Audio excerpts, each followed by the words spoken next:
नमस्कार दोस्तों, स्वागत है आपका हमारे चैनल फैली वॉच पर। तो दोस्तों हाजिर हो गए हम आपके सामने एक और नई कहानी के साथ। दोस्तों आज की ये कहानी काफी ज्यादा इंटरेस्टिंग होने वाली है। तो आगे बढ़ने से पहले आप इस चैनल पर नए हैं तो इसे सब्सक्राइब जरूर कीजिएगा, साथ ही बेल आइकन दबाना ना भूले। चले आज की कहानी को शुरू करते हैं। दोस्तों मूवी की शुरुआत में दो लड़कों को दिखाया जाता है जो घर में एंटर करते हैं और लाइट ऑन करते हैं। लाइट ऑन करने के साथ ही वो अपने एक दोस्त की लाश को पाते हैं। अब वो लाश देखकर दोनों दोस्त काफी घबरा जाते हैं और डर जाते हैं। वहीं दूसरी तरफ दिखाया जाता है एक लड़की को जिसका नाम टॉमी है और वो काफी ज्यादा शांत लड़की है। वो किसी को छेड़ती नहीं है, अपने में ही रहती है। टॉमी इतनी सीधी सादी है कि इसके स्कूल की लड़कियां भी इसके सीधेपन का फायदा उठाती हैं और उसे काफी परेशान भी करती है और ये बेचारी कुछ बोल भी नहीं पाती। उन्हीं में से एक लड़की उसके सर पे एक ब्रेड रखती है और निशाना लगाती है, पर यह तीर जो है सीधा टॉमी के सर पे लगती है और वो बेहोश होके नीचे गिर जाती है। उसके बाद ये तीनों लड़कियां उसका मजाक उड़ाने लग जाती हैं और हंसने लग जाती हैं। उसके बाद यहाँ दिखाया जाता है टॉमी एक शॉप के अंदर जाती है जहाँ उसे एक बहुत ही सुंदर नेकलेस पसंद आ जाता है, पर उस नेकलेस का प्राइस ही इतना ज्यादा है कि टॉमी उसे परचेज नहीं कर सकती और वहाँ से जाने लगती है। लेकिन तभी अचानक एक लड़की आती है, वो नेकलेस टॉमी के लिए खरीदती है, उसे पहनाती है और उसकी तारीफ करने लगती है कि ये नेकलेस तो तुम्हारे लिए ही बनी थी, देखो तुम पे कितनी खूबसूरत लग रही है। उसके बाद वो टॉमी का हाथ पकड़ती है, उसे दुकान के बाहर लाती है, जिसे देखकर टॉमी को बड़ा अजीब लग रहा है कि मैं तो इस लड़की को जानती ही नहीं हूँ। आखिर कौन है ये लड़की, क्यों मेरा हाथ पकड़ा है और इसने मुझे इतना महंगा नेकलेस क्यों खरीद के दिया। टॉमी उस लड़की से उसका नाम पूछती है, वो अपना नाम पता उसे दे देती है। उसके बाद वो टॉमी का चश्मा हटाकर बोलती है कि बिना चश्मे के तुम और ज्यादा खूबसूरत लगती हो। पहले इस लड़की का नाम कावाकामी है। जब टॉमी अपने घर वापस आ जाती है तो खुद को जो है शीशे में निहारने लगती है और सोचने लगती है कि कावाकामी ने कहा था कि तुम बिना चश्मे के ज्यादा अच्छी लगती हो। फिर टॉमी यहाँ सोचती है कि क्यों ना मैं अपना चश्मा हटा दूं, मैं और ज्यादा सुंदर लगूंगी। फिर अगले दिन टॉमी यहाँ स्कूल जाती है और जब वो घर वापस लौट रही होती है तो वही तीनों लड़कियां जो हमेशा उसे परेशान करती हैं फिर से उसे परेशान करने के लिए आ गई हैं। पर टॉमी इस बार उन्हें इग्नोर कर देती है और अपने घर भाग के चली जाती है। यहाँ वो अपने घर पहुंचती है तो अपने पापा को कहती है कि देखिए आज मेरी एक बहुत अच्छी दोस्त कावाकामी घर पे आने वाली है, तो आप प्लीज थोड़ी देर के लिए घर से बाहर चले जाइए। फिर यहाँ दिखाया जाता है कि जैसे उसके पिता घर से बाहर जाने लगते हैं तभी कावाकामी आ रही होती है और दोनों की नजरें टकराती है। ऐसा मानो दोनों बहुत टाइम से एक दूसरे को जानते हो। बहुत अजीब लगता है यहाँ पे उसके पिता को। पर अब उसके पिता घर से बाहर चले जाते हैं। कावाकामी उसके कमरे में आती है और उसकी डायरी ले लेती है जिसमें टॉमी बहुत सारी कहानियां लिखती थी। दरअसल टॉमी अपने लोनलीनेस को दूर करने के लिए स्टोरी लिखा करती थी, वही स्टोरी जो है कावाकामी पढ़ने लगती है। अब उसके कुछ देर बाद टॉमी के पापा घर पे आ जाते हैं केक लेकर, लेकिन वहाँ पे जो है कावाकामी खड़ी रहती है और उसके पिता को गुस्से में बोलती है कि तुमने इतनी जल्दी शादी भी कर ली, एक बड़ी बेटी भी है तुम्हारी, ये तुमने अच्छा नहीं किया। अब उसके पापा सोच में पड़ जाते हैं कि इस लड़की को मेरी शादी से क्या प्रॉब्लम है और ये ऐसा क्यों बोल रही है। फिर उसके बाद गुस्से में कावाकामी वहाँ से चली जाती है। अब अपनी दोस्त को इतने गुस्से में जाते हुए देखकर टॉमी को भी गुस्सा आता है कि शायद मेरे पापा ने कुछ कह दिया होगा जिससे नाराज होकर वो चली गई है। यहाँ वो अपने पापा को डांटने लग जाती है और अपने कमरे में जाके रोने लग जाती है। फिर वहीं दूसरी तरफ एक बर्फ की फैक्ट्री को दिखाया जाता है जहाँ टॉमी के पिता काम किया करते हैं। तभी टॉमी के पिता से मिलने के लिए वहाँ कावाकामी आती है और उन्हें अपने साथ जो है पार्क में लेके जाती है। पार्क ले जाकर वो टॉमी के पिता से एक ऐसी बात कहती है जिसे सुनकर उसके पिता के होश उड़ जाते हैं।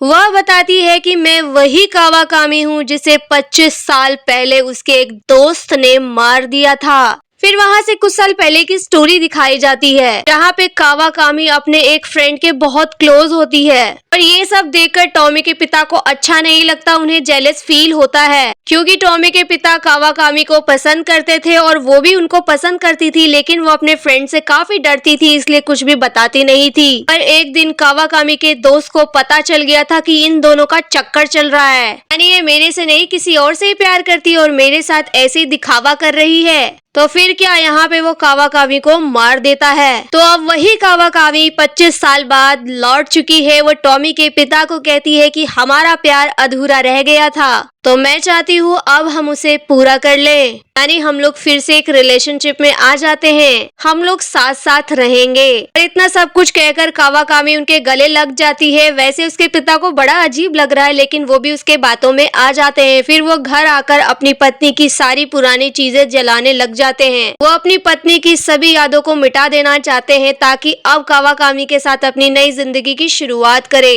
वो खुद को यंग दिखाने के लिए एक्सरसाइज भी शुरू कर देते हैं, जिसमें कावाकामी उनकी हेल्प करती है। तो यहाँ दूसरी तरफ दिखाया जाता है कि टॉमी जब अपने कमरे में पढ़ाई कर रही होती है, तभी अचानक फोन बजता है। वो फोन उठाती है। कावाकामी उसे कहती है कि मैं तुम्हारे घर पर कल आऊंगी और तुम्हारे घर पे ही रुकने वाली हूँ।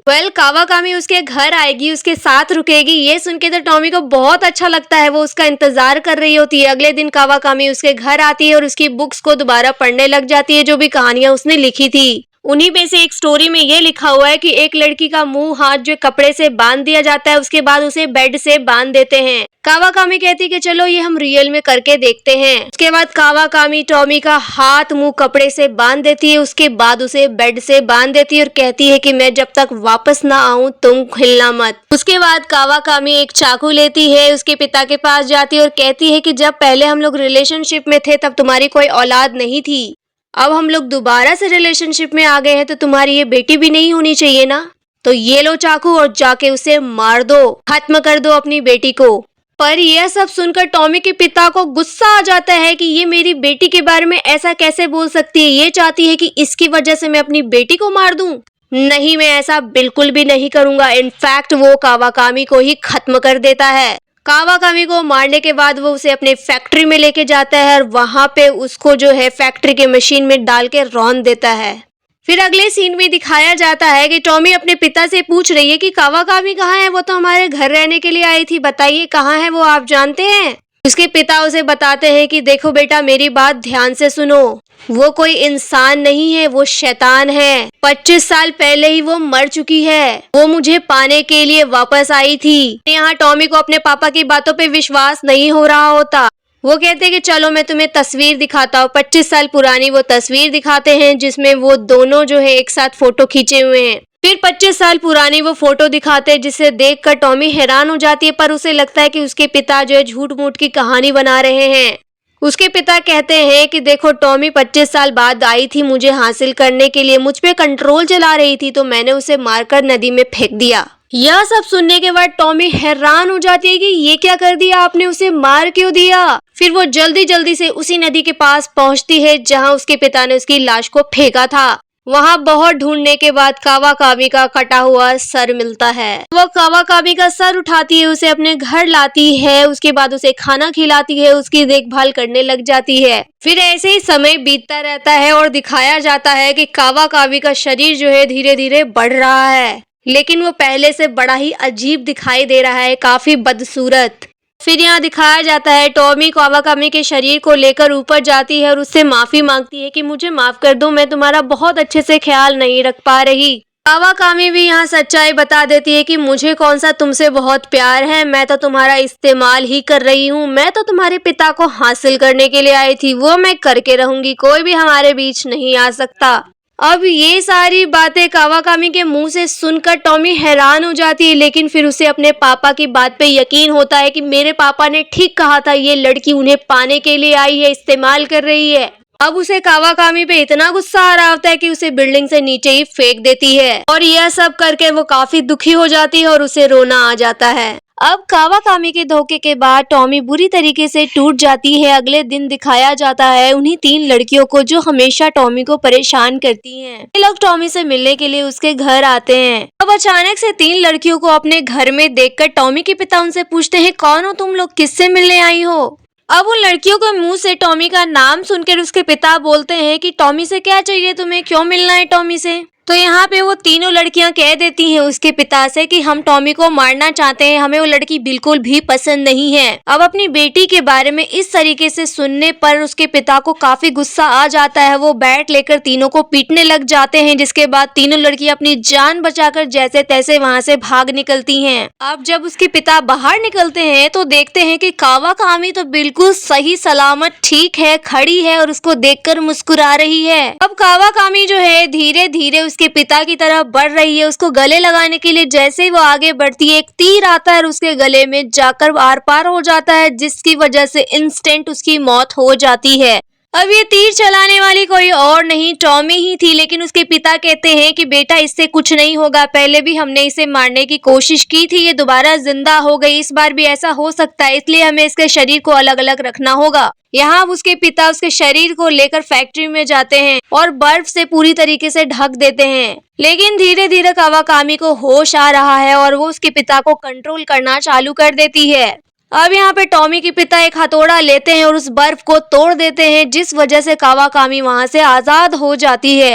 अब यहाँ कावाकामी जो है ठान लेती है कि अब मैं इसे जिंदा नहीं छोड़ूंगी, इन्होंने मुझे बहुत मारने की कोशिश की, हर बार मैंने माफ कर दिया। लेकिन वो हथियार लेती है और धीरे धीरे उसके पिता के नजदीक जाती है उस पर प्रहार करने के लिए। यहाँ अपने पिता को बचाने के लिए टॉमी भी उसको घायल कर देती है। टॉमी अपने पिता के गले लगती है और कहती है कि अब ये हमें नहीं छोड़ेगी, हमें यहाँ से भागना होगा, आप यहाँ से चले जाइए, मैं इसको देखती हूँ। लेकिन तभी वहाँ कावाकामी आ जाती है, उसके पिता की आंखों में देखती है, उसे कंट्रोल करना चालू कर देती है और कहती है कि टॉमी को मार दो अभी।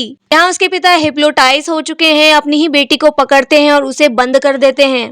अपनी बेटी को वो पकड़कर फ्रीजर में बंद कर देते हैं। कावाकामी हंसने लग जाती है और उसके पिता कहते हैं कि अब बहुत जल्द जो है वो फ्रीज होकर मर जाएगी। अब कावाकामी टॉमी के पिता को लेकर वहां से चली जाती है। अगले दिन दिखाया जाता है कि फैक्ट्री में काम करने वाला एक एम्प्लॉय आता है और उस फ्रीजर को खोल देता है और देखता है कि टॉमी वहां लेटी हुई है, बेहोश है। लेकिन अच्छी बात ये थी कि टॉमी अभी मरी नहीं थी, उसमें जान बची थी। वो आदमी लेकर उसे अपने घर आता है। यहाँ पे टॉमी पूछती है कि मैं जब फ्रीजर में बंद थी तो मैं मरी क्यों नहीं। वो आदमी कहता है कि किसी ने तुम्हें बंद तो कर दिया था फ्रीजर में, लेकिन उसका टेम्परेचर बहुत कम कर दिया था, जिस वजह से तुम्हारी जान बच गई है। टॉमी समझ जाती है कि ऐसा करने वाला कोई और नहीं, मेरे पिता ही हैं। अब अगले सीन में दिखाया जाता है कि टॉमी अपने घर में अकेले रहती है क्योंकि उसके पिता को कावाकामी लेके जा चुकी है। फिर यहाँ दिखाया जाता है कि टॉमी को एक कॉल आता है, उस कॉल को वो उठाती है लेकिन उसमें कोई आवाज नहीं आती। वो समझ जाती है कि उसके पिता ही बोल रहे हैं। वो अपने पिताजी को थैंक यू कहती है कि आपने ही मेरी जान बचाई है। वो अपने पिता को थैंक यू बोलकर कहती है कि आप जहाँ भी हो, जैसे भी हो, बस खुश रहना। अब यहाँ टॉमी को अपने कमरे में दिखाया जाता है। वो जैसे ही एक नेक्स्ट स्टोरी लिख रही होती है तभी वो अपना दरवाज खोलती है और उस दरवाज के अंदर जो है कावाकामी का कान होता है। हाँ, कावाकामी का ये जो कान है धीरे धीरे करके बहुत बड़ा हो रहा है, यानी बहुत जल्द ये भी अब ग्रोथ कर जाएगा। और इसके साथ ही यहाँ पे स्टोरी खत्म हो जाती है। तो दोस्तों ऐसी इंटरेस्टिंग कहानी आपको कैसी लगी आप हमें कमेंट में बताइए। इसी तरह की और स्टोरी के लिए हमारे चैनल को लाइक कीजिए, सब्सक्राइब कीजिए। धन्यवाद।